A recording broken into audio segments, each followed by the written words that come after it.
యేసుక్రీస్తు నామమున ప్రేమ వందనాలు.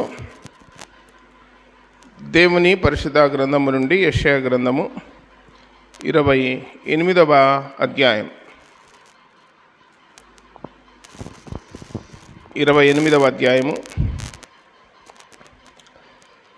16వ వచనం నుండి చదువుతున్న. ప్రభువగు యెహోవా ఇలాగున సెలవిచ్చుచున్నాడు, షియోనులో పునాదిగా రాతిని వేసిన వాడను నేనే. అది పరిశోధింపబడిన రాయి, అమూల్యమైన తలరాయి, బహు స్థిరమైన పునాది అయిన మూలరాయి ఉన్నది. విశ్వసించువాడు కలవరపడడు. అలాగే దేవుని వాక్యంలో నుండి పేతురు రాసిన మొదటి పత్రిక 2వ అధ్యాయం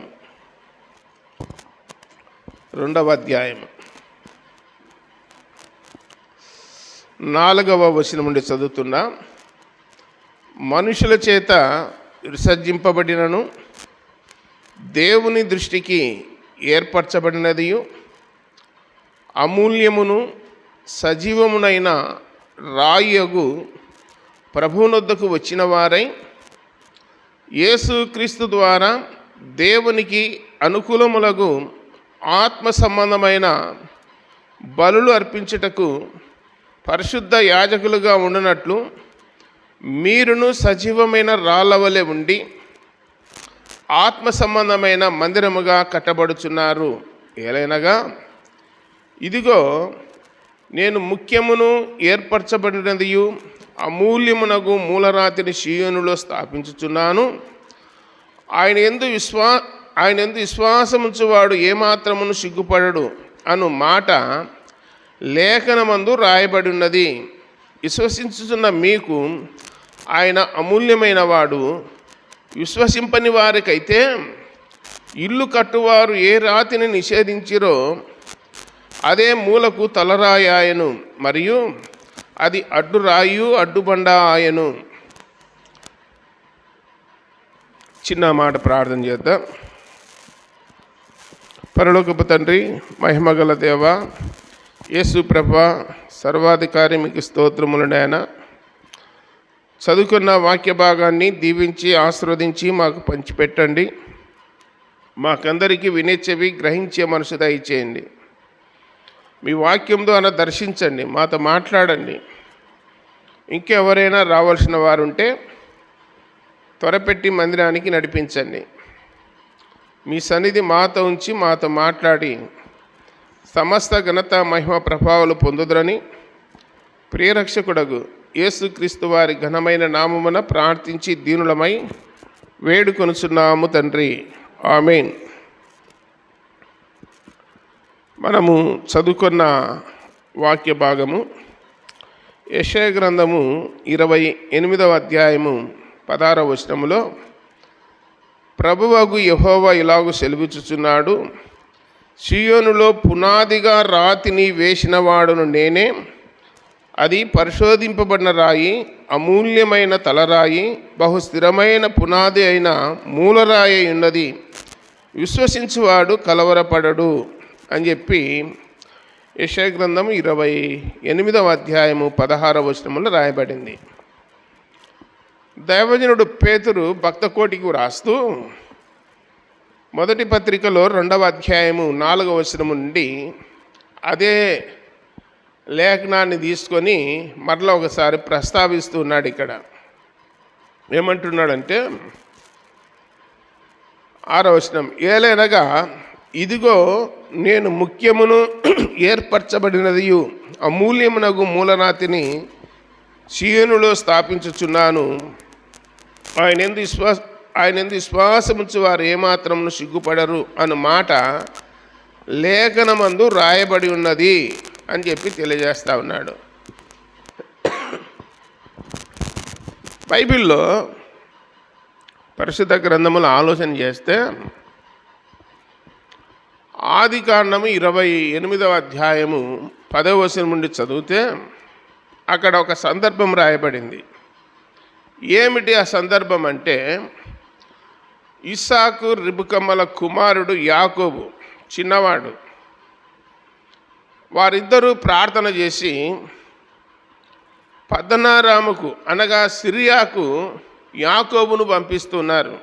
ఎందుకు పంపిస్తున్నారంటే, నువ్వు ఇక్కడ ఉండినట్లయితే నీవు నీ సహోదరుడైనటువంటి ఏశావు చేతిలో చంపబడతావు. అతడు కోపంతో ఉన్నాడు, పగతో ఉన్నాడు, ద్వేషంతో ఉన్నాడు. నీవు ఇక్కడ ఉండడం మంచిది కాదు అని చెప్పి తల్లిదండ్రులు ఇద్దరు ప్రార్థనాపూర్వకముగా సాగనంపినారు యాకోబును. ఆయన ప్రయాణమైపోతా ఉన్నాడు. పోతా ఉన్నప్పుడు ఒక చోటికి పోతానే ప్రొద్దు ఊకినప్పుడు ఏం చేసినాడంటే, ఒంటరిగా ఉన్నాడు ఒక్కడే. అటుపక్క ఇటుపక్క చూసినాడు. అక్కడ కొన్ని రాళ్ళు ఉన్నాయి. ఒక రాయిని తీసుకొచ్చుకొని తలగడగా చేసుకున్నాడు. ఒక రాయిని తలగడగా చేసుకున్నాడని గ్రంథంలో రాయబడింది. మరి మనం ఎవరమన్నా ఇంట్లో మంచం మీద దిండుకు బదులు రాయి పెట్టుకొని పండుకుంటారు ఎవరన్నా? ఎవరు మనకారు. పొలంలో ఉన్నప్పుడు ఏది అందుబాటులో ఉండదు కాబట్టి ఏది దొరికితే అది సార్లు అని చెప్పి పెట్టుకోవచ్చు. అట్లేం తప్పేం కాదు, తలాపున పెట్టుకోవచ్చు. ఒక రాయి తీసుకొని తలగడగా చేసుకొని ఆ రాత్రి నిద్రపోయినాడు. రాత్రి దర్శనములో దేవుడు కనపడినాడు. ఎవరికి? యాకోబుకు. యాకోబు కనబడి, నీ తండ్రి దేవుడను అబ్రహాము దేవుడను అని చెప్పినాడు.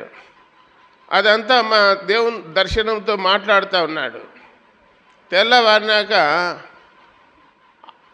మతికి చేసుకొని జ్ఞాపకం చేసుకొని ఏమంటున్నా అంటే, ఇది నిక్షేమగా ఈ స్థలము భయంకరము, ఈ స్థలమందు దేవుడు ఉన్నాడు, ఈ స్థలమందు దేవుడు నాతో మాట్లాడినాడు అని చెప్పి ఆ స్థలములో తాను తలగడగా చేసుకున్న రాయిని నిలిపి భూమిలో పాతి దాని కొనపైన నూనె పోసి దానికి ఒక పేరు పెట్టాడు. బేతేలు అని పేరు పెట్టినాడు. ఇది దేవుని మందిరమే కానీ వేరొకటి కాదు, ఇదే పరలోకపు గవిని అన్నాడు. మొట్టమొదట రాయి అనేది యాకోబుకు దొరికింది. రాయి అర్థమైందని నేను చెప్పేది. ఇటుక పిల్ల గట్టిదా, రాయి గట్టిదా? రాయి గట్టిది. ఇటుక పిల్ల దేంతో తయారు చేసినారు? మట్టితో. మట్టిని కాలుస్తే రాయిలాగా అయింది అంతే. కానీ దీనంత గ్యారెంటీ ఉండదు, దీనంత గట్టితనం ఉండదు. రాయే, మట్టి మట్టే. కాబట్టి దైవ గ్రంథంలో యాకోబు తలగడగా చేసుకున్న రాయే, ఆ రాయే మన ప్రభు అయిన యేసుక్రీస్తు అని సాదృశ్యం చూపినాడు అంతే. దాన్ని సాదృశ్యంగా చెప్తున్నాడు. ఆ రాయి గుర్తు కోసం పెట్టినాడు. ఈ స్థలము మళ్ళీ నేను మర్చిపోతానేమో, నేను కనుక్కోలేనేమో అని చెప్పి అక్కడ రాతిని పాతి దాని మీద నూనె పోసి అక్కడ ప్రార్థన చేసినాడు, అక్కడ బలి అర్పించినాడు. దానికి బేతేలు అని పేరు పెట్టినాడు. అదంతా చేసింది ఎవరంటే యాకోబు. యాకోబు చేసినది ఆ పని. అలాగే దైవ గ్రంథములో మనం పరిశీలన చేస్తే సమూయేలు మొదటి గ్రంథము 17వ అధ్యాయము.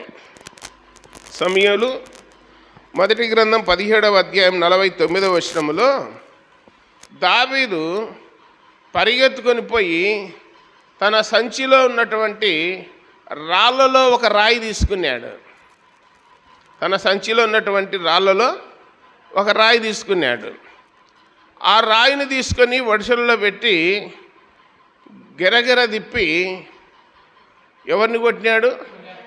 గొల్లియాతును కొట్టినాడు. ఆ రాయి కూడా మన ప్రభు అయిన యేసుక్రీస్తే. ఆ రాయి కూడా ఎవరు? ప్రభు అయిన యేసుక్రీస్తే.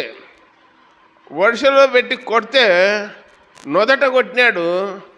ఆ వల్లకు దూరిపోయిందని రాయబడింది. నొదట జొచ్చెను అని రాయబడింది వాక్యంలో. రాయి గొల్యాతుకు నొదట జొచ్చెను అని రాయబడింది. అతడు బోర్ల పడెను అని రాయబడింది. కాబట్టి యాకోబు ఒక రాయి తీసుకొని పాతి దాని మీద నూనె పోసి అక్కడ బలర్పించి ప్రార్థన చేసి దానికి బేతేలు అని పేరు పెట్టినాడు. అలాగే దావీదు కూడా ఏటులోకి పోయి 5 నున్నటి రాళ్ళు ఏరుకున్నాడు. కానీ ఒక రాయి మాత్రమే ఉపయోగించినాడు. ఆ రాయితో సాతానుకు ప్రతినిధిగా ఉన్నటువంటి, సాతానుకు సూచనగా ఉన్నటువంటి గొల్యాతును ఒకే రాయితో ఏం చేసినాడు? చంపేసినాడు. మనల గురించి దేవుని వాక్యం ఏం చెప్తుందంటే, మీరందరూ సజీవమైన రాళ్ళు అంటున్నాడు. మీరంతా సజీవమైన రాళ్ళు అన్నాడు. మనము రాళ్ళలాగా ఉన్నామా, మట్టిలాగా ఉన్నామా? రాళ్ళలాగా ఉండాలా, రాళ్ళలాగా ఉండాలంటున్నాడు దేవుడు. కాబట్టి యెషయా గ్రంథములో ఏం చెప్తున్నాడంటే 28వ అధ్యాయంలో, ప్రభువుకు యెహోవా ఇలాగు సెలవిచ్చుచున్నాడు, సీయోనులో పునాదిగా రాతిని వేసినవాడను నేనే, పునాది రాయి వేసినవాడను నేనే అని దేవుడు చెప్తున్నాడు. ఆ రాయిని గురించి, అది పరిశోధింపబడిన రాయి, అమూల్యమైన తలరాయి, బహుస్థిరమైన పునాది అయిన మూలరాయి ఉన్నది, విశ్వసించువాడు కలవరపడడు అని చెప్పి యెషయా గ్రంథం 28:16 అంటున్నాడు. అది పరిశోధింపబడిన రాయి అన్నాడు. ఆ రాయి ఏ రాయి? పరిశోధింపబడిన రాయి. ఆదికాండం 22వ అధ్యాయంలో ఏమని రాయబడింది? ఈ సంగతులు జరిగిన తర్వాత దేవుడు అబ్రహామును పరిశోధించెను. ఎట్లనగా, నీకొక్కడైన నీ కుమారుని, అనగా నీవు ప్రేమించు నీ కుమారుని నేను చూపించే దేశంలో, నేను చూపించే పర్వతాలలో ఒక పర్వతం మీద నీ కుమారుణ్ణి ఇస్సాకును నాకు బలిగా అర్పించవలెను. ఎట్లనగా అబ్రహామును పరిశోధించెను. నిలబడతాడా, కొట్టుకొని పోతాడా? నిలబడతాడా, కొట్టుకొని పోతాడా? నిలబడాలా. అబ్రహామును దేవుడు పరిశోధించినప్పుడు నిలబడినాడా, కొట్టుకొని పోయినాడా? నిలబడినాడు. దేవుడు పెట్టిన ఆ పరీక్షలో నెగ్గినాడు. అబ్రహాము నెగ్గినాడు అని లేఖనాల్లో చూస్తున్నాం. పరిశోధింపబడిన రాయి మన ప్రభు అయిన యేసుక్రీస్తు అమూల్యమైన రాయి, పరిశోధింపబడిన రాయి, సజీవమైన రాయి, చేతి సహాయము లేకుండా తీయబడిన రాయి, పర్వతంలో నుండి తీయబడిన రాయి అన్నాడు.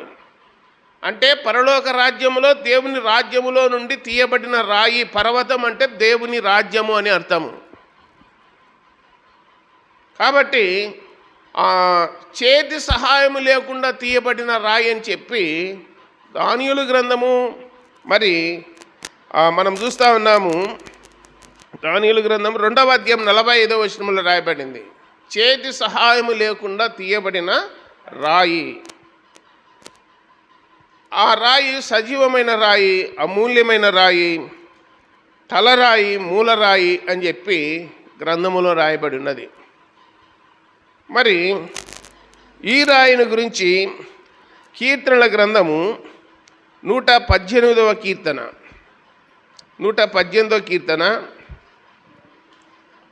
22వ వచనం ఏమని రాయబడింది? 118వ కీర్తన 22వ వచనంలో, ఇల్లు కట్టువారు నిషేధించిన రాయి మూలకు తలరాయాయను, అది యెహోవా వలన కలిగినది, అది మన కన్నులకు ఆశ్చర్యము, ఇది యెహోవా ఏర్పాటు చేసిన దినము, దీని యందు మనము ఉత్సహించి సంతోషించెదము. ఇల్లు కట్టువారు నిషేధించిన రాయి మూలకు తలరాయాయను. ఇల్లు కట్టువారు నిషేధించిన రాయి అన్నాడు. నిషేధించిన రాయి అంటే ఈ రాయి పనికి రాదు అని, నిషేధింపబడిన రాయి అంటే పనికిరాని రాయి అని, అంటే వాడుకోలేదు అని. బైబిల్లో ఏమని రాయబడిందంటే యోహను సువార్త 1వ అధ్యాయంలో 7వ అధ్యాయంలో, ఆయన తన స్వకీయుల వద్దకు వచ్చాను కానీ వారు ఆయనను అంగీకరించలేదు, తన సహోదరులైనను ఆయన యందు విశ్వాసం ఉంచలేదు అని 7వ అధ్యాయం 5వ వచనంలో రాయబడింది యోహను సువార్తలో. సొంతమల్లే అంగీకరించలే, విశ్వసించలే. నిషేధించబడిన రాయి అన్నాడు. ఆ రాయిని గురించి పేతురు ఏమని తెలియజేస్తా ఉన్నాడంటే 2వ అధ్యాయం 4వ వచనంలో, మనుషుల చేత విసర్జింపబడినను అన్నాడు. మనుషుల చేత విసర్జింపబడిన వాడును, మనుషులు చూడనొల్లని వాడును. ఆ మాట ఎక్కడుంది? యెషయా గ్రంథం 53వ అధ్యాయం ఉందా లేదా వాక్యంలో? మనుషులు చదువుదాం చూడండి. యెషయా గ్రంథము 53వ అధ్యాయము 53వ అధ్యాయంలో ఆ మాట రాయబడినది. 4వ వచనం, నిక్షేమగా అతడు మన రోగములు భరించెను, మన వ్యసనములను వహించెను. ఆయనను మొత్తబడిన వానిగాను, దేవుని వలన బాధింపబడిన వానిగాను, శ్రమ నొందిన వానిగాను మనం అతన్ని ఎంచితిమి. మన అతిక్రమ క్రియలను బట్టి అతడు గాయపరచబడెను, మన దోషములను బట్టి నలుగొట్టబడెను. 3వ వచనం మధ్య భాగంలో, మనుషులు చూడని వానిగాను ఉండెను, అతడు తృణీకరింపబడినవాడు గనక మనము అతన్ని ఎన్నిక చేయకపోతిమి. మనుషుల చేత విసర్జింపబడినవాడు, మనుషుల చేత చూడనొల్లని వాడు. యోహను సువార్త 19వ అధ్యాయం 5వ వచనంలో పిలాతు అంటున్నాడు గవర్నరు. ఆ అక్షరాలు కొంచెం లావక్షరాలు రాయబడ్డాయి. ఏమనంటే, ఇదిగో ఈ మనుష్యుడు అన్నాడు. ఒకసారి ఈ మనిషిని చూడండి అన్నాడు. చనిపోయిన ఏమన్నాడంటే, మతం చూడొద్దు, కులం చూడొద్దు, ఏది చూడొద్దు, మనిషిని మనిషిగా చూడండి. అదే యేసుప్రభు నేర్పినది అన్నాడు. మనిషిని మనిషిగా చూడండి అని చెప్పినాడు.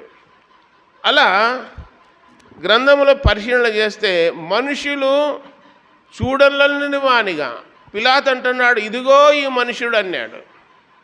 ఇదిగో మీ యూదుల రాజు, ఇదిగో పరమాత్ముని కుమారుడు, ఇదిగో దేవుని కుమారుడు, ఇదిగో ఈ మనుషుడు అని చెప్పినాడు.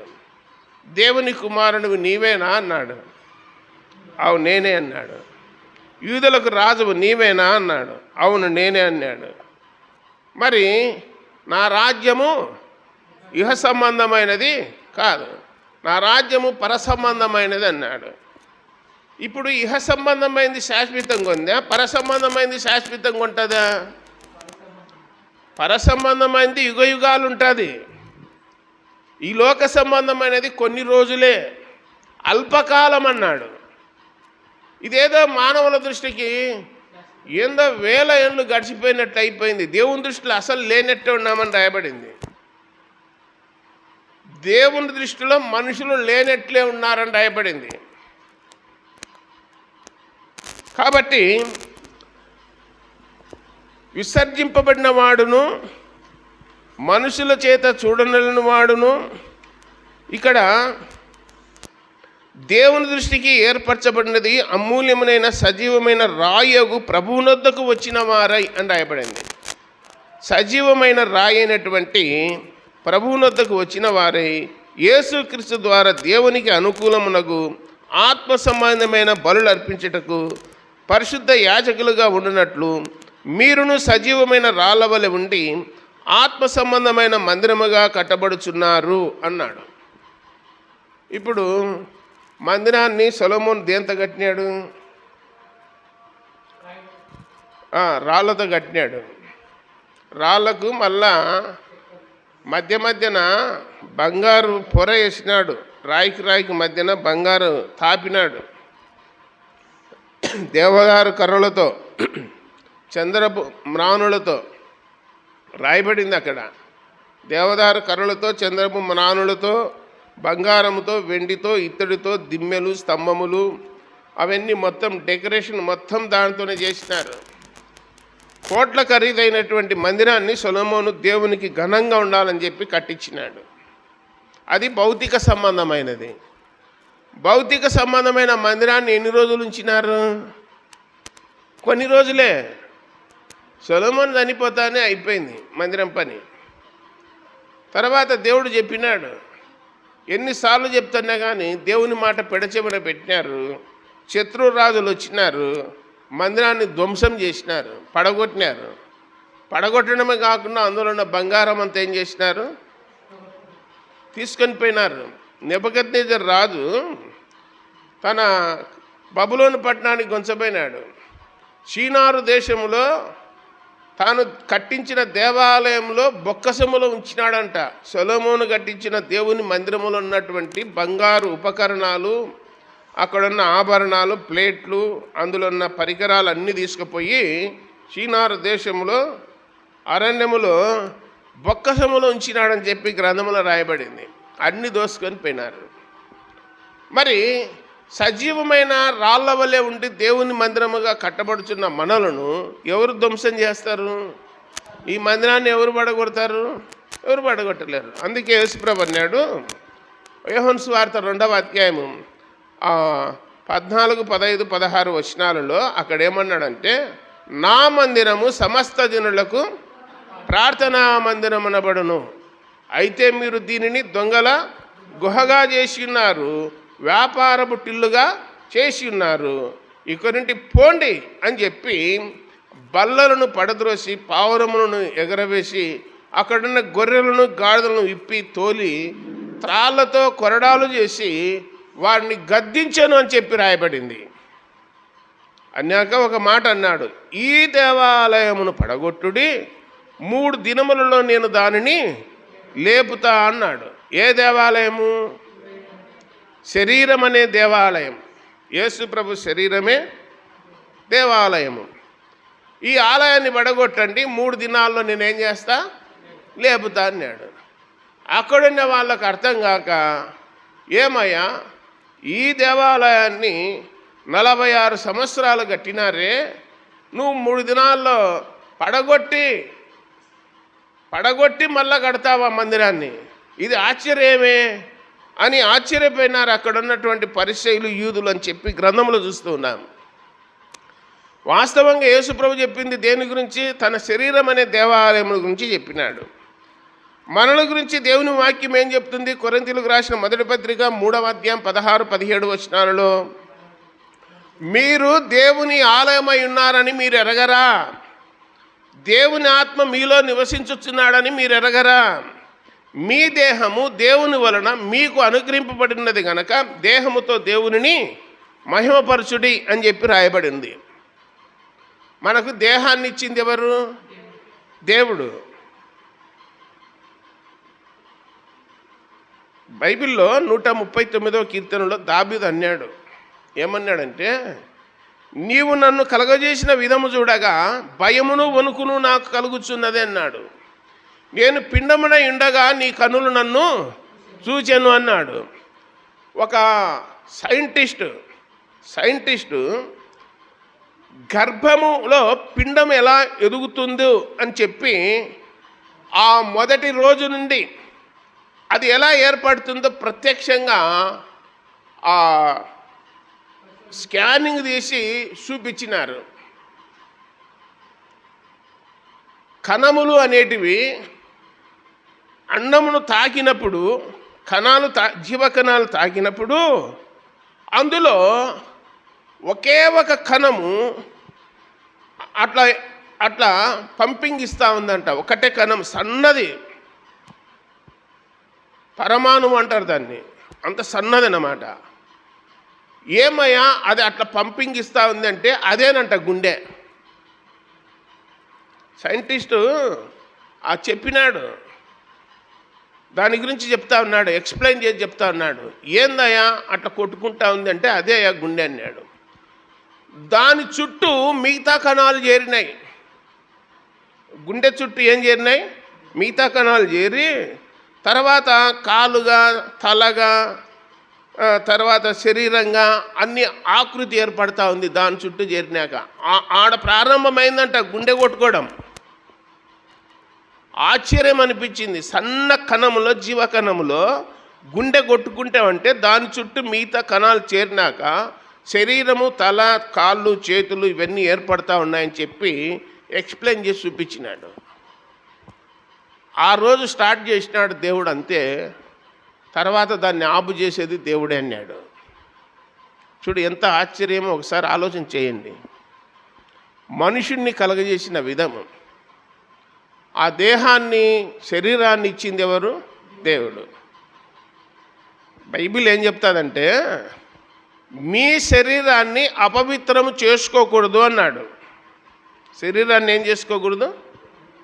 అపవిత్రము చేసుకోకూడదు అన్నాడు. శద్రకు, మెషకు, అబేద్నెగోలు రాజు భుజించే ఆహారము, రాజు త్రాగే పానీయము మేము తిని త్రాగి మమ్మల్ని మేము అపవిత్రము చేసుకోము అని ఒక తీర్మానానికి వచ్చినారు.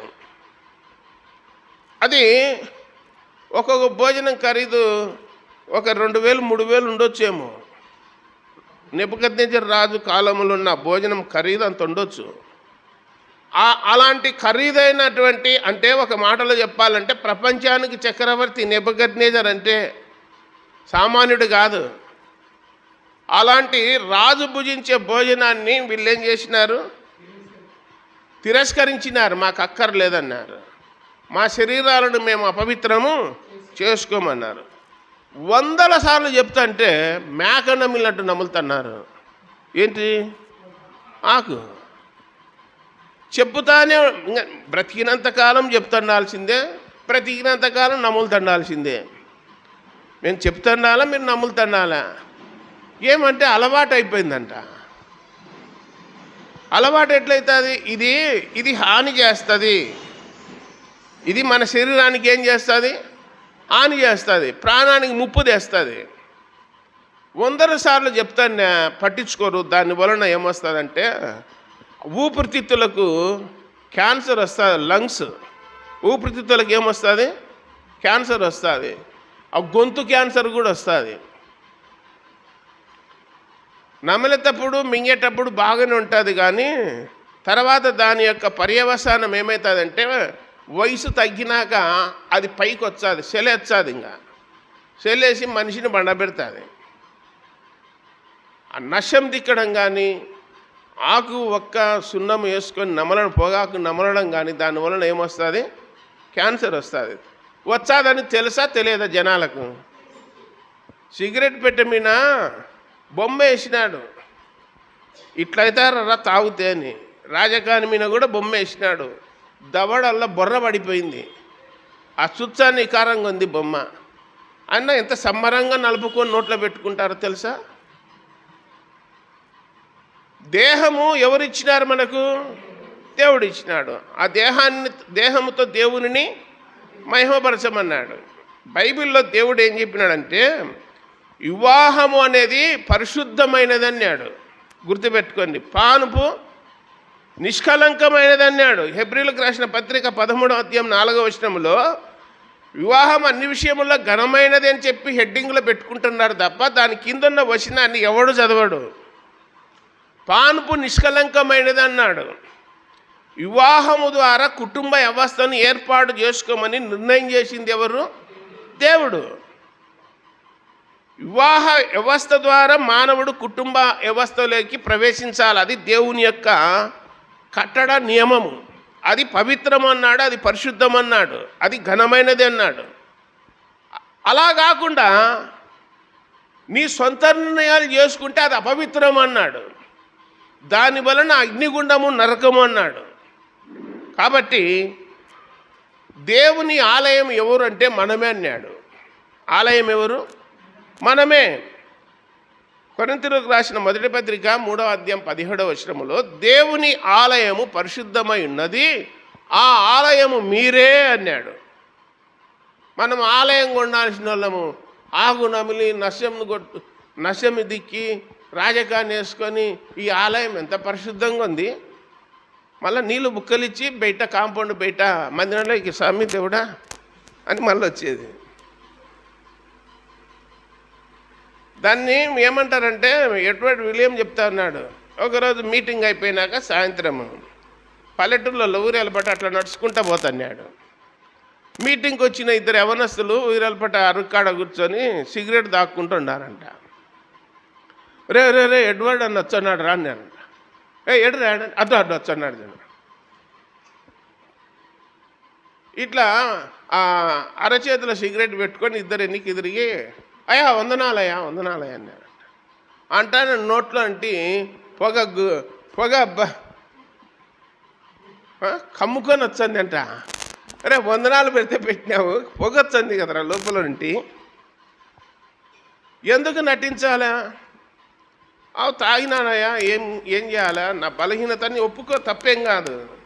దాన్ని కప్పి పెడితే నువ్వు వందనాలు పెట్టేసరికి నోట్లో నుండి ఏమొచ్చింది? పొగ వచ్చింది. మళ్ళీ వాళ్ళకి చెప్పినాడు తర్వాత, ఓసారి నేను ఇట్లా బండి మీద మామూలుగా అంగడికి వెళ్ళిపోయి నడుచుకుంటూ వస్తాను. ఆమె లేదు, 2 లోకం విడిచిపోయింది. నేను వచ్చాగానే ఆ కరెంట్ స్తంభం కాడ, ట్రాన్స్ఫారం కాడ ఆకు సంచి ఇట్లా పీకి ఆకులు ఇట్లా మరుచుకుంటుంది. నేను కనపడేసరికి గబ్బెక్కిన పడేసరికి గప్పేసి వందనాలు వందనాలు దేవదాస్ అంటుంది. ఎందుకు కప్పుకుంటున్నావు? దానివల్ల లాభం ఏమి? ధైర్యంగా తినేసేయి. ఎట్లా మడుచుకునే నోట్లో పెట్టుకొని మింగేసేయి. నమ్ములు ఎవరొద్దన్నారా? అంటే ఆ భయం పై భయం ఉంది, కానీ కనపడితే భయము, కనపడకపోతే భయం లేదు. దొరికితే దొంగ, దొరకకపోతే దొర. దేవుడు ఒప్పుకుంటాడా? ఇట్లా దేవుడు ఒప్పుకునేవాడు కాదు. కాబట్టి గ్రంథంలో పేతురు భక్తకోటికి రాస్తూ ఈడేం చెప్తున్నాడంటే సజీవమైన రాయి అన్నాడు. ఒకటి గుర్తుపెట్టుకోండి, యాకోబు తలగడగా చేసుకున్న రాయి స్తంభముగా నిలిపినాడు, అది మందిరం అన్నాడు. ఇప్పుడు ప్రపంచం ఏం చేస్తుందంటే రాయే దేవుడు అంటున్నారు. ప్రపంచం ఏం చెప్తుంది? రాయే దేవుడు. రాయిలో ఉన్నాడయ్యా దేవుడు. ఏంటయ్యా రాయి అని బైబిల్లో పరిశోధించేస్తే పరిశోధింపబడిన రాయి అంట, అమూల్యమైన రాయి, మూలకు తలరాయి, 2 కుటుంబములను కలిపే రాయి అని చెప్పి రాయబడింది గ్రంథములో. జకర్యా గ్రంథం 10వ అధ్యాయము 4వ వచనములో వారిలో నుండి మూలరాయి పుట్టును అని రాయబడింది, పుట్టెను అని రాయబడింది. వారిలో నుండి మూలరాయి పుట్టెను అని రాయబడింది. మూలరాయి మామూలు రాయికి తేడేంటి? మీరు ఎప్పుడన్నా చూసినారా? రాళ్ళను చూడలేదా? మూలరాయికి మామూలు రాయికి తేడేమి?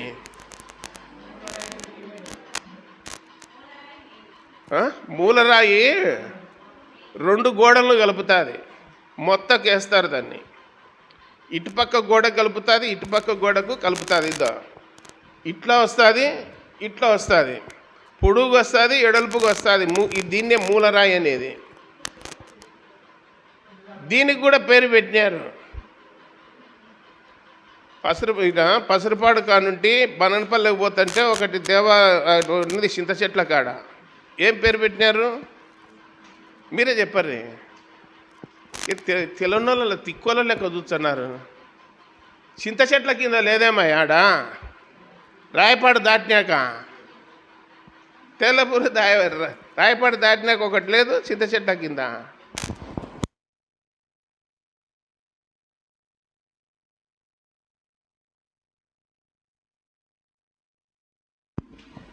కాబట్టి ఈ రాయి సజీవమైన రాయి, ఈ రాయి అమూల్యమైన రాయి, ఈ రాయి పరిశోధింపబడిన రాయి, అన్ని ఆటుపోటులు తగిలి నిలిచిన రాయి ఈ రాయి.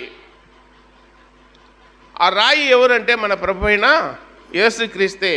రాయి అన్నాడు, తర్వాత బండ అన్నాడు. హోరేబు పర్వతం దగ్గర బండతో మాటలాడుము అన్నాడు.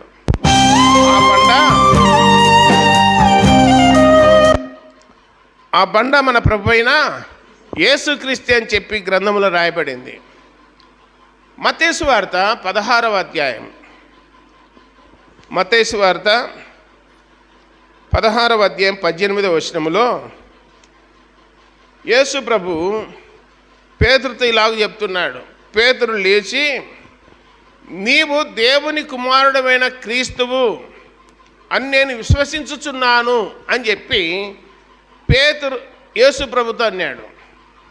అప్పుడు యేసుప్రభు ఏమన్నాడంటే, సీమోను, ఈరోజు నుంచి నీ పేరు పేతురు లేదా కేఫా. పేతురు అనే కాడ ఒకటని నెంబర్ వేసి ఆడ 18వ వచనంలో రాయి అన్నాడు. పేతురుకు ఏమని పేరు పెట్టినాడు దేవుడు? నువ్వు రాయివిరా అన్నాడు. పాటలు పాడుతాడు, మట్టివిరా నువ్వు మట్టివిరా అని ఒకడు పాట పాడుతున్నాడు. నువ్వు రాయివిరా అని పాడుతున్నాడా? లేదు. లోకంలో దండిగుండాయి రాళ్ళ మీద పాటలు, రాళ్ళ మీద దండిగుండాయి పాటలు. కానీ పేతురుకు పేతురు అనే పేరుకు అర్థం ఏంటి? రాయి అని అర్థం. ఆ రాయి అంటే నీవు రాయిగా ఉంటావు, నేను మూలరాయిని, నువ్వు మామూలు రాయివి. నువ్వు లైన్లోకి వచ్చావు, దేవాలయంలోనికి వచ్చావు. ఆ రాయి ద్వారానే ఆ పేతురు ఇప్పుడు రాస్తా ఉన్నాడు పత్రికలో, మనమందరము సజీవమైన రాళ్ళ వలె ఉండి ఆత్మ సంబంధమైన మందిరముగా కట్టబడుచున్నాము అన్నాడు. మన పని కూడా చాలాసార్లు చెప్తా ఉంటాను. కొరింథీయులకు రాసిన మొదటి పత్రిక 3వ అధ్యాయంలో 11-12 వచనాలలో వాని పనిని అగ్నియే పరీక్షించును అన్నాడు. వాని పనిని ఏం పరీక్ష చేస్తుంది? అగ్ని. పని కాలిపోయిందంటే నష్టము కలుగును, పని నిలిచినట్లయితే జీతము పుచ్చుకుంటారని రాయబడింది. మన పని నిలిచే పనిగా ఉండాలన్నా కాలిపోయే పనిగా ఉండాలన్నా? నిలిచే పనిగా ఉండాలి. అంటే వెలగల రాళ్ళు, బంగారము, వెండి, ఇనుము అలాంటి పని చేయండి అని చెప్పినాడు. కర్ర, కొయ్యకాలు, చెత్త, పొట్టు ఇలాంటితో కట్టుకుంటే కాలిపోతుంది అన్నాడు. ఇప్పుడు నాకున్న బాధ ఏంటంటే, దేవుని దగ్గరికి పోయినప్పుడు కనీసం కోటపాట్లో ఒక 20 మంది అన్న, ఒక 30 మంది అన్న ఒరిజినల్ సరుకు తేలితే చాలు. దేవుని దగ్గర ఒక ఆత్మ సంపాదించుకుంటే లోకమల్లో ఒక ఎత్తు అయితే, సర్వలోకమల్లో ఒక ఎత్తు అయితే, ఒక ఆత్మ ఒకటి అన్నాడు దేవుడు. కాబట్టి ప్రభువా, మీ నామమును మేము ప్రయాసపడినాము నాయనా, మేము వాక్య ప్రకారము యథార్థంగా సత్యంగా బోధలు నడిపినాము. మరి మా పని కూడా ఒకసారి పరీక్షించు అన్నప్పుడు మన పని నిలబడిందనుకో మనకు బహుమానం ఉంటుంది. అందరికి ఉంటుంది.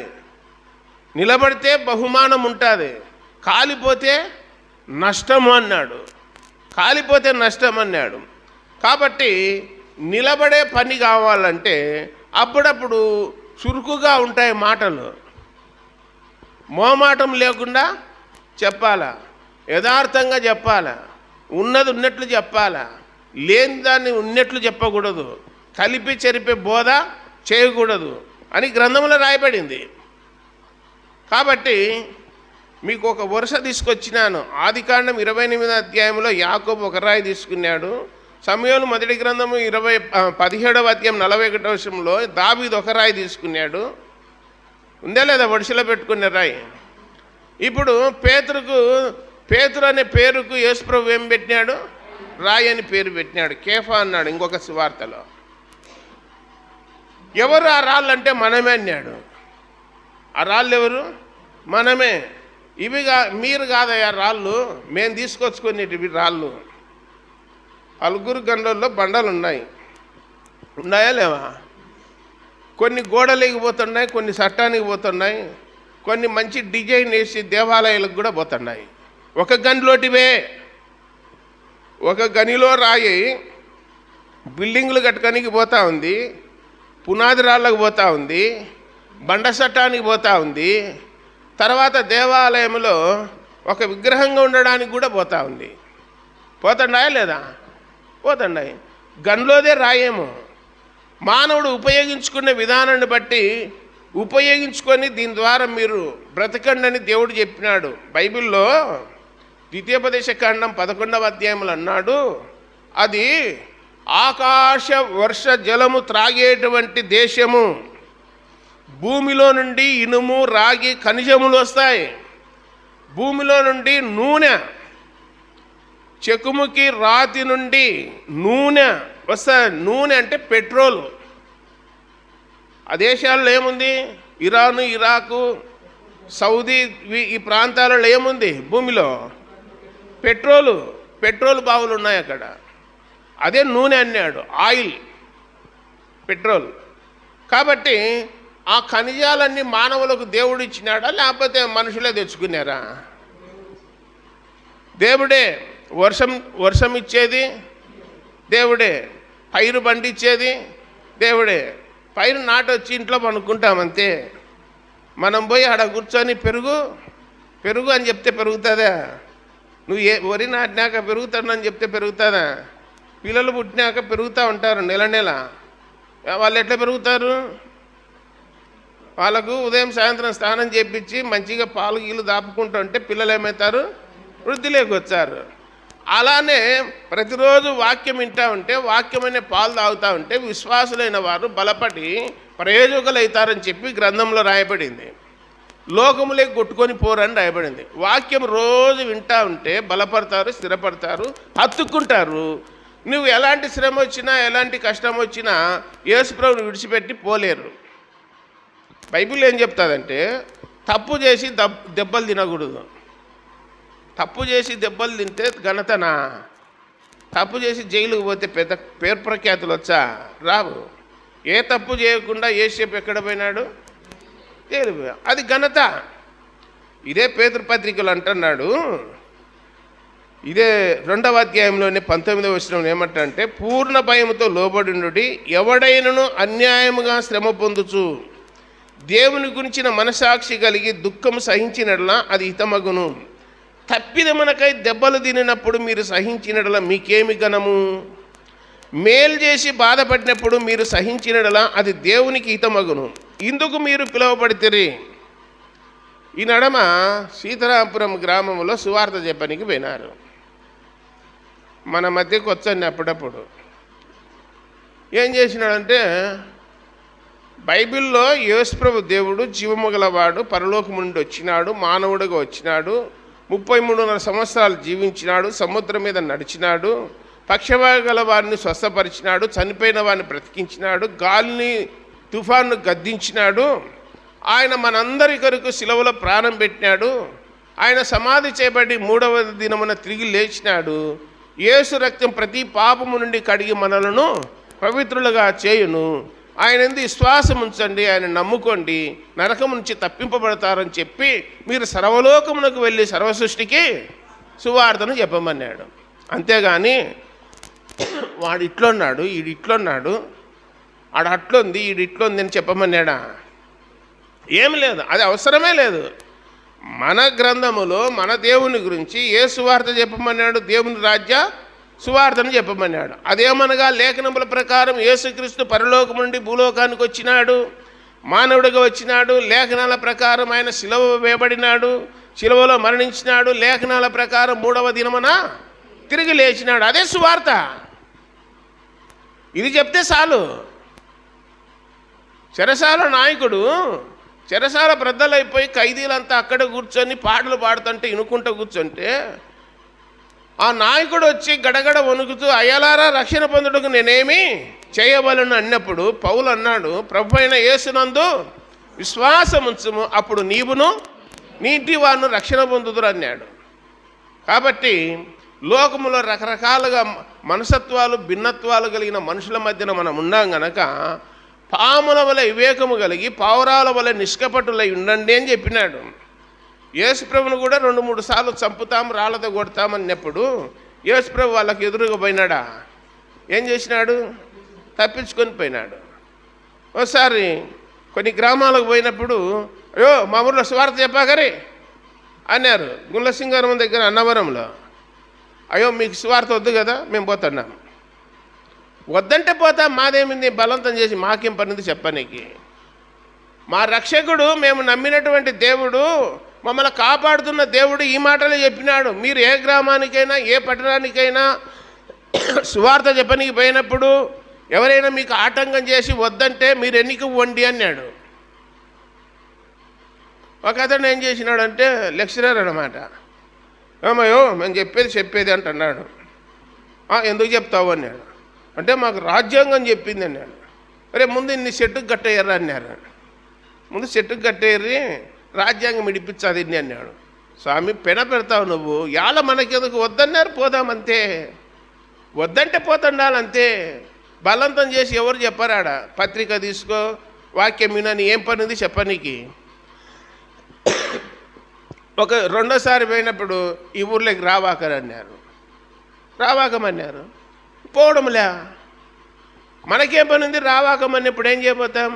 నేను చెప్తున్నాను, మీలో ఎవరికైనా సరే భిన్నాభిప్రాయాలు వచ్చి మందిరానికి వచ్చేటోళ్ళ గురించి కానీ నేను చెప్పేది అట్టనే ఉన్నారు, నాతో మాట్లాడాకన్నారు అనుకో, పిల్లలు కొట్లాడుకొని సరేలే అంటారు.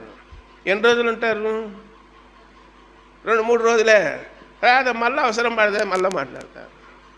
అనుకున్నా మాట్లాడకూడదని, కానీ అయినా మళ్ళా అట్లా అనుకుంటూ ఉంటారు. రావద్దని ఎప్పుడు పోవాల్సిన అవసరం లేదు. నిజంగా నిత్య జీవానికి బైబిల్లో యేసుప్రభు ఏం చెప్పినాడంటే, పరలోకములను నా తండ్రి ఆకర్షించేదే తప్ప ఎవడు నా దగ్గరికి రాడు. నిత్య జీవానికి వారసిన వారు ఈ గ్రామంలో ఎంతమంది ఉన్నారో వాళ్ళంతా పరలోకం పోతారు, మిగతా వాళ్ళంతా ఎక్కడ పోతారు, నరకం పోతారు. మనం చేయాల్సిన పని మనము చేయాలి. మీరు భూమి మీద ఉన్నారు కనుక బైబిల్లో 4 సువార్తలు ఉంటాయి. 5వ సువార్త ఎవరు? మనమే. మన జీవితమే 5వ సువార్త, గుర్తుపెట్టుకోండి. మన జీవితమే 5వ సువార్త. మన జీవితం ద్వారా, మన సాక్ష్యం ద్వారా మనము దేవునికి ఇష్టంగా, సాక్ష్యంగా, మహిమకరంగా ఉండాలి అన్నాడు. ప్రత్యేకించి సహోదరుల గురించి ఇదే పేతురు 3వ అధ్యాయంలో అన్నాడు, వాక్యము లేకుండానే మందిరానికి నడిపించవచ్చు అన్నాడు. మీ మంచి సత్ప్రవర్తన ద్వారా మీ భర్తలు నమ్మకపోతే అలాంటి వారిని మీరు వాక్యము లేకుండా మందిరానికి నడిపించవచ్చు, దేవుని సన్నిధికి నడిపించవచ్చు అన్నాడు. ఒక ఆయన ఉన్నాడు నంద్యాలలో, నా వందనాలు అన్నాను, మందిరానికి రావచ్చు కదా. ముందు మీ సిస్టర్కి చెప్పు, ఆమెకు చెప్పు ముందు. ఏమయ్యా అంటే, ఎక్కడ మార్పు వచ్చిందయా, ఊరికే పోతుంది మందిరానికి అంతే, మార్పు లేదు ఏం లేదు, నువ్వు నన్ను దేవుని నమ్మకమని నువ్వు చెప్తా, ముందు ఆమె నమ్మకమను అన్నాడు. ఏమ్మా ఇట్లా అంటున్నాడు కదా అంటే, మాతో చెప్తాడన్నా ఆయన అంతే. అంటే ఈమెలో మార్పు లేదు కాబట్టి అతడు ఏం చేస్తున్నాడు అంటే, అన్నం పెట్టదు అతనికి, అతనికి వస్త్రాలు కూడా తెచ్చి ఇయ్యదు, ఇంట్లోకి కూడా రానియదు, బయట పెట్టిన తిరిగిపోతున్నాడు దొంగని లెక్క. మళ్ళీ దేవుని నమ్ముకో అని చెప్తే ఎట్లా నమ్ముకుంటాడు, ఎట్లా నమ్ముకుంటాడు? ఇప్పుడు కూడా అట్లనే ఉన్నాడు అతడు, బయటనే ఉన్నాడు. మందిరానికి వచ్చే కుటుంబాల్లో 5-6 మంది ఉన్నారు ఇటోళ్ళు, బయట తిరిగేటోళ్ళు. ఇంటికి పోతే నెమ్మది ఉండదు, బ్రతికినంతకాలం మేము బాధించంటామని చెప్పినారు వాళ్ళు. సూటిపాటి మాటలతో పొడుచంటారు, నీకు పని లేదు, పాట లేదు, నేనే దాకుతున్నా, నేనే పోషిస్తున్నా, ఇట్లాంటి మాటలు అన్నమాట. నాకెందుకు వచ్చింది తిప్పాలని చెప్పి రాత్రి 10:30-11 ఇంటికి పోతే అన్నం తిని పనుకుంటారు కాబట్టి సరిగ్గా మిగిలింటే తింటాడు, లేకపోతే అటు నిద్రపోతాడు. చాలామంది ఉన్నారు, అట్టోళ్ళు ఉన్నారు. ఏందన్నా మా ఇంట్లో ఇట్లుంది అంటారు. ఎవడు పంచాయతీ చేయడు, ఏం చేయడు, ఇటుటోళ్ళకు చేసి చాలా అయిపోయింది కొన్ని కుటుంబాలకు. ఇంకా ఎలకతోక తెచ్చి ఏడాది వెతికినా నలుపు నలిపే కానీ తెలుపు కాదన్నట్టు ఎన్నిసార్లు బోధ చేయొచ్చన్నా పని చేయడం లే. 1-2 సార్లు పని చేయొచ్చు వాక్యం. ఇంకా బతికినంత కాలం మనసాక్షిలో ఉన్న వాళ్ళకి ఎన్నిసార్లు చెప్పినా దిద్దుకుంటారా? మనసాక్షి అనేది లేకపోతే దిద్దుకోరాళ్ళు. ఊరికి ఆకారానికి ఉంటారు అంతే, పైకి ఉంటారు, పైకి భక్తి అంతే, లోకానికి భక్తి అది. కానీ దేవుని దృష్టిలో వేషధారణ కాబట్టి అది ఒప్పుకోవడం చెప్పి గ్రంథంలో రాయబడింది. అరే మొత్తం మీద ఆత్మ సంబంధమైన మందిరముగా సజీవమైన రాళ్ళవలే ఉండి మనము కట్టబడుతున్నాము అన్నాడు. ఈ మందిరం ఎప్పుడు పూర్తవుతుందో అప్పుడు యేసుప్రభు వచ్చాడు. ఇప్పుడు ఇంకా నిర్మాణములోనుంది. ఏ మందిరము? జీవము గల దేవుని మందిరం నిర్మాణములోనుంది. ప్రపంచంలో ఎన్ని వేల మంది ఆ మందిరంలో సజీవమైన రాళ్ళ వలె ఉండాలనో అది దేవుని దగ్గర ఉంది. ఆ లిస్టు మన దగ్గర లేదు. కాబట్టి భూమి మీద ఉన్నంత కాలము మందిరముగా కట్టబడతా ఉండాలని చెప్పే గ్రంథంలో రాయబడింది. ఇంకొకటి రాళ్ళు అని చెప్పిన కదా, రాళ్ళను ఏం చేయాలా? మొలసాలనా లేదా? రాళ్లకు మొలుపు ఉండాలనా లేదా? మందిరం బాగా నీట్గా నైస్గా ఉండాలంటే నంద్యాలలో ఒకటి కట్టినారు చూడరు, పెద్ద చర్చి కట్టినారు రాళ్ళతోనే. మొత్తం దాదాపు 10 సంవత్సరాలు పట్టింది కట్టనికి. రాయితో కట్టినారు మొత్తము. అంత మిషన్తో గ్రానైట్ రాయి తీసుకొచ్చి మొత్తము కటింగ్ చేసి ఉల్లుతో మొలిచి నీట్గా గట్టి పెట్టినారు. ఆ బ్రిటిష్ వాళ్ళు కట్టించినట్టు కట్టించినారు. ఇప్పుడు సేమ్ అదే నమూనాగా. అంటే ఇప్పుడు గోడ కట్టేటప్పుడు దారం కడతారు. ఒక రాయి బయటికి వెళ్ళింది అనుకో, ఆ గౌండ్ అనేవాడు ఏం చేస్తాడు? రాయిని ఉంటే ఉన్నదిలే, పొట్ట ఉబ్బిందిలే అని చెప్పి అట్టనే పెడతాడా? సుత్తే తీసుకొని ఏం చేస్తాడు? 2 ఏట్లు బీకుతాడు దాన్ని, లోపలికి బయటికి వచ్చినావని. మందిరంలో కూడా అంతే. నేను బయటికి వచ్చా అంటే మూతి మీద కొడతాడు దేవుడు. లోపలికి సర్దుకో, లైన్లో ఉండాలా. నువ్వు ఏమైనా సరే లైన్లో ఉండాలా. పొద్దున్న స్టోర్ బియ్యం వాడు వచ్చినాడు, కుయ్యి అనుకుంటా. ఆ కుయ్యి అంటే అంగనే పెట్టింటే మాకంటే ఇంకా 5-6 ఉన్నాయి కింద కార్డులు లైన్గా. కొందరు ఏం చేస్తారంటే అన్న అని చెప్పి పైన పెడుతుంది. కార్డులు అడుగున పెట్టకుండా పైన పెడుతుంది ఆమె, పనిమంతురాలు. ఇట్టటోళ్ళు కూడా ఉన్నారన్నమాట, లైన్లో ఉండరు. కాబట్టి మొలుపు అనేది బయటనే సువార్త ద్వారా అన్నాడు. మొలుపు దేని ద్వారా?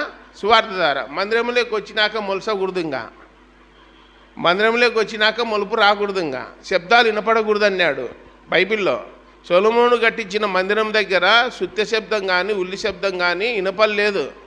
అవన్నీ బయటనే అన్నీ సరి చేసుకొని అక్కడనే సువార్త చెప్పి అక్కడనే పాటలు పాడి అక్కడనే ప్రార్థన చేసి అక్కడనే తీర్మానం చేయించి ఆన్నే బాప్తీసం ఇచ్చి అప్పుడు సంఘంలోకి తీసుకొచ్చి పెట్టినారు ఆ రాళ్లను. అది దైవగ్రంథం చెప్పేది.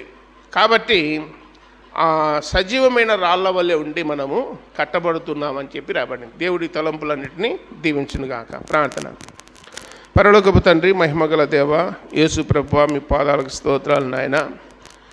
మీరే ముఖ్యమైన మూలరాయి ఉన్నారు, సజీవమైన రాయి ఉన్నారు దేవా. మీకు స్తోత్రములు. పరిశుద్ధుడా, మీకు స్తోత్రాలు నాయన. యాకోబు నిలిపిన రాయి, దావీదు చేతిలో ఉన్న రాయి, హోరేబు పర్వతం దగ్గర ఉన్నటువంటి బండ, పునాది సమస్తము మీరే నాయన. జీవాధిపతి, మీకు స్తోత్రములు నాయన. ఇంతవరకు మీ మాటలు విన్నాము. మీకు ఇష్టంగా సాక్ష్యంగా మహిమకరంగా ఉంటూ మీ అందు విశ్వాసం ఉంచి విశ్వాసముందు అభివృద్ధి పొందుతూ హత్తుకొని స్థిరపడి ముందుకు సాగడానికి దయ చూపండి. చేరువచ్చే ప్రజలను దీవించి ఆశీర్వదించండి. ఎవరెవరు ఎలాంటి సమస్యలతో ఉన్నారో, ఇబ్బందులతో ఉన్నారో, శ్రమలతో ఉన్నారో, ఆలోచనతో తలంపులతో ఉన్నారో ప్రతి వారి అక్కర్లు, వారి శ్రమను, వారి బాధను, వారి సమస్యను మీ నామమున తీర్చండి, సహాయం చేయండి. అందరినీ దీవించి ఆశీర్వదించి ఆరోగ్యవంతులుగా ఉంచి మహిమ పొందుదరని. అలాగే 10th క్లాస్ ఇంటర్మీడియట్ ఎగ్జామ్స్ పిల్లలు రాశారు నాయన. ఈ నెలలో చివరిలో 10th క్లాస్ రిజల్ట్ రాబోతున్నాయి. అలాగే ఇంటర్మీడియట్ రిజల్ట్ కూడా రాబోతున్నాయి కనుక రాసిన పిల్లలందరూ పేరు పేరున జ్ఞాపకం చేసుకొని పాస్ అయ్యి కృపద ఇచ్చిమని ప్రార్థన చేస్తున్నాను. అందరిని దీవించి ఆశీర్వదించి సమస్త ఘనత మహిమ ప్రభావాలు పొందుదరని ప్రియరక్షకుడైన యేసుక్రీస్తు వారి జీవముగల నామమున స్తోత్రములు చెల్లించి బతిమాలి దీనులమై వేడుకొనుస్తున్నాము తండ్రి. ఆమేన్. అందరికీ వందనాలమ్మా, వందనాలు.